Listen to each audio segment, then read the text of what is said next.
का विधान क्या है? वैसे मैंने 4 नवरात्रियां बताई आपको, ध्यान है? एक चैत्र नवरात्रि,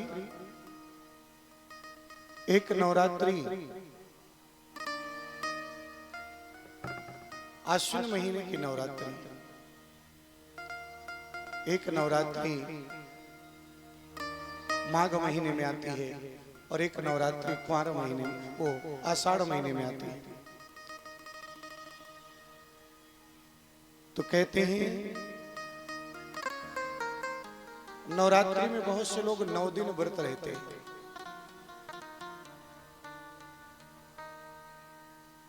लेकिन शास्त्र कहता है किसी कारणवश अगर कोई व्यक्ति 9 दिन व्रत नहीं रह सकता और पहले दिन और अष्टमी को व्रत रह लेता है तो भी 9 दिन के व्रत का पूर्ण फल उसे प्राप्त हो जाता है। बस भोजन शुद्ध रखना चाहिए 9 दिनों तक। मैंने कौन कौन सी चीज मना की थी? प्याज, लहसुन,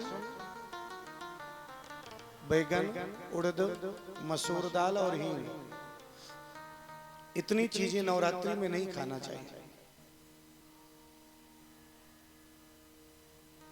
और माता रानी की वंदना करनी चाहिए।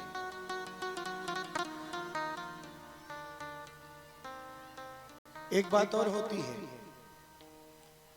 नवरात्रि के नियम तो मैंने बताए भी थे कि किस प्रकार रहना भी चाहिए, किसी का अपमान नहीं करना चाहिए, सब चीजें। नवरात्रि में कन्याओं का पूजन बहुत महत्व रखता है और 9 कन्याओं का जो पूजन होता है उसकी 3 विधि बताई गई है कि कन्याओं का पूजन हम कैसे करें। एकैकां पूजये नित्यम् एक वृद्ध्या तथा पुनः द्विगुणं त्रिगुणं वापि प्रत्येकं नवकं तथा। ध्यान दीजिएगा, जब 9 दिन का व्रत रखें, हम कलश रखें अपने घर पे, तो व्यक्ति को 9 कन्याओं को भोजन जरूर कराना चाहिए। लेकिन 9 कन्याओं का भोजन, 9 कन्याओं को प्रसाद कैसे खिलाएं, कैसे बिठाएं, ये बड़े भाव से करना चाहिए। 9 कन्याएं देवियां होती हैं। अच्छा, जो कन्याएं भोजन के लिए बुलाएं 2 साल से 10 साल तक की कन्याएं होनी चाहिए। 10 साल से ऊपर की ना तो बिठाई जाती और ना ही 2 साल के नीचे की। जो दूसरे साल में लग जाए, 1 साल पूरा हो जाए, उसको 2 साल में गिना जाता है। 2 साल से लेकर 10 साल तक की कन्याओं को ही भोजन कराना चाहिए, कन्या पूजन में बिठाना चाहिए, ऐसा देवी भागवत में वर्णन आता है। अब उसमें ये विधान आता है कि जब हम कन्या पूजन करें तो कैसे करें, किस प्रकार से। तो पहले नंबर पे तो ये विधि है कि 9 दिन कन्याओं को भोजन कराओ। बोले कैसे? वो पहले दिन 2 साल तक की कन्या, 1 कन्या का भोजन, दूसरे दिन 3 साल तक की कन्या, तीसरे दिन जो है 4 साल तक की कन्या, ऐसे जो उनका पूजन करते हुए 9 दिनों में 9 कन्याओं खिला दो। 9वें दिन 10 वर्ष की कन्या। एक विधि ये है। दूसरी विधि ये है कि पहले दिन 1 कन्या, दूसरे दिन 2 कन्या, तीसरे दिन 3 कन्या, चौथे दिन 4 कन्या और 9वें दिन 9 कन्या। इस विधि से भी कन्याओं को हम प्रसाद ग्रहण करवा सकते हैं और पूजन कर सकते हैं कि ये विधि। और तीसरी विधि ये है कि प्रतिपदा से लेकर 9वीं तक में किसी भी एक दिन 9 कन्याओं को एक साथ हम भोजन करा दें, प्रसाद कराएं। लेकिन जब कन्याओं को प्रसाद करवाना चाहिए, ध्यान देना, तो उसका नियम है, विधान क्या है? बोले विधान ऐसा है कि उन कन्याओं को सबसे पहले ये मानना चाहिए कि हमारे घर देवी माँ आ रही है। उनके चरणों को धुलना चाहिए, पैर जरूर धुलना चाहिए जब कन्याओं को खिलाओ। और पैर धुलने के बाद उन कन्याओं को मुंह भी थोड़ा, जो देवियां हैं, किसी चीज से पोंछ दें चेहरे को, और पोंछने के बाद उसमें थोड़ा सुगंधित तेल लगा दें। सुंदर आसन पर बिठाएं और आसन पर बिठा करके उनके मस्तक पर तिलक लगा दें। हो सके तो एक एक चुनरी सभी के सर में डाल दें और बढ़िया प्रेम से खिलाएं। ये मान के खिलाएं कि हमारे घर माता रानी आई हैं, सम्मान सहित। और उसके बाद भोजन कराने के बाद एक फल और कुछ दक्षिणा जरूर दें।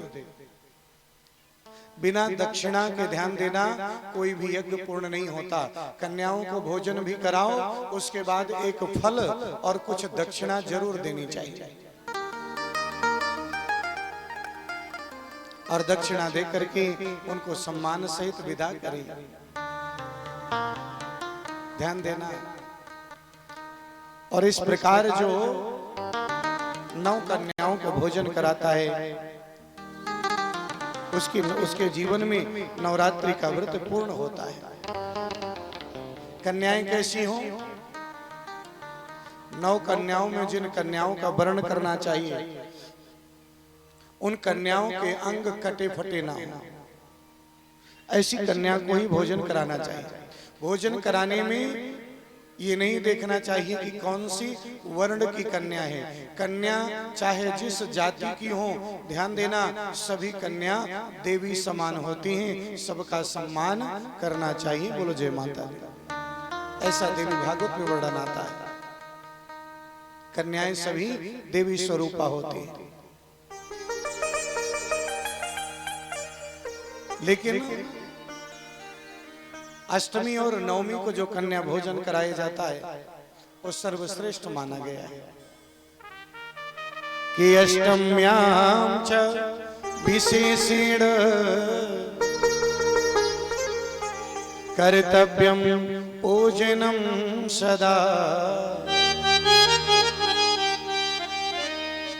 और अष्टमी को माता रानी का पूजन भी विशेष माना गया है। तो जो भी व्यक्ति नवरात्रि व्रत रखें, ध्यान देना, कन्याओं का पूजन जरूर करें। बोलिए सांचे दरबार की जय, दुर्गा मैया की जय।